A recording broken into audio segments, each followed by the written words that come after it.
నమస్తే. ఆంధ్రప్రదేశ్ రాజకీయాలు చాలా వేగంగా మారుతున్నాయి. పరిణామాలు కూడా చాలా స్పీడ్‌గా మారుతూ వస్తున్నాయి. ఇట్లాంటి క్రమంలో ఈ నెల 17వ తేదీ ఆదివారం పల్నాడులో ఒక భారీ బహిరంగ సభ ఏర్పాటు చేయాలి.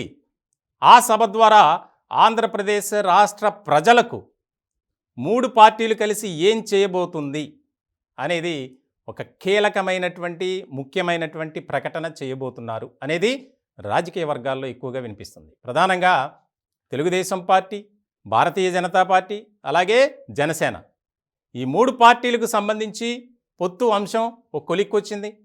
ఎవరెవరు ఎక్కడ పోటీ చేయాలి అనే దాని మీద కూడా ఇంకా చర్చలు జరుగుతున్నాయి. ఇలాంటి తరుణంలో 17న జరిగేటువంటి పల్నాడులో బహిరంగ సభకు ప్రధాని నరేంద్ర మోదీ ఆయన ముఖ్య అతిథిగా విచ్చేస్తున్నారు.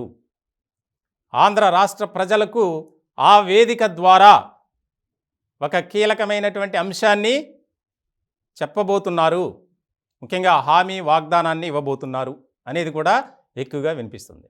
మొత్తానికి 3 పార్టీల ఆధ్వర్యంలో జరిగేటువంటి భారీ బహిరంగ సభకు ఇప్పటికే ఏర్పాట్లు చకచకా జరుగుతున్నాయి. స్థలాన్ని పరిశీలించడానికి కూడా కొంతమంది ముఖ్యమైనటువంటి నేతలు వెళ్తున్నారు. ముఖ్యంగా బొప్పిడి అక్కడ ఉన్నటువంటి జాతీయ రహదారికి ఆనుకుని ఉన్నటువంటి 150 ఎకరాల స్థలంలో భారీ బహిరంగ సభ అంటే ఎన్నికల శంఖారావం అక్కడి నుంచి స్టార్ట్ చేయాలి అనేది కీలకంగా పెట్టుకున్నటువంటి అంశం.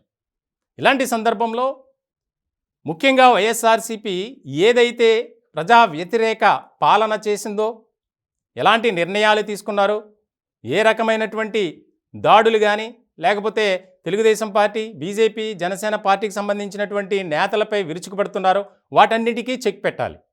సో ఇలాంటి సందర్భంలో ఎలా అయినా సరే 3 పార్టీల అంతిమ లక్ష్యం అధికారంలోకి రావాలి.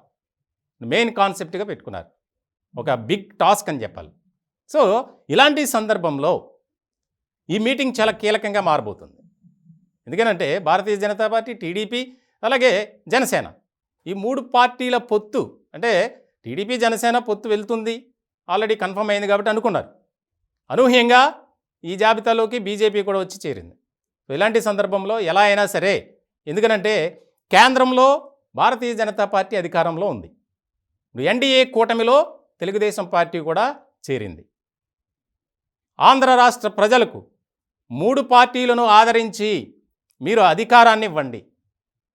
మళ్ళీ కేంద్రంలో అధికారంలోకి వచ్చేది మేమే కాబట్టి ఆంధ్రప్రదేశ్ రాష్ట్రానికి, రాష్ట్ర ప్రజలకు మేము ఏం చేయబోతున్నామో అనేది ఆ వేదిక ద్వారా ఒక రకమైనటువంటి దిశానిర్దేశం, ఇండికేషన్ ఇవ్వనున్నట్లు మనకి తెలుస్తుంది. మొత్తానికి 3 పార్టీలకు సంబంధించి నాయకులు ఆ ఏర్పాట్లను పరిశీలిస్తున్నట్లు తెలుస్తుంది. చాలా భారీ సంఖ్యలో జన సమీకరణకు ఏర్పాట్లు కూడా చేస్తున్నారట. దాదాపు 10 లక్షల మంది ఎలా అయినా అక్కడికి గ్యాదర్ అవ్వాలి అనేది మెయిన్ టార్గెట్గా పెట్టుకున్నారట. సో ఇలాంటి సందర్భంలో 17న పల్నాడులో జరిగేటువంటి భారీ బహిరంగ సభ 3 పార్టీలకు ఒక రకమైనటువంటి ప్రత్యేకతగా మారబోతుంది.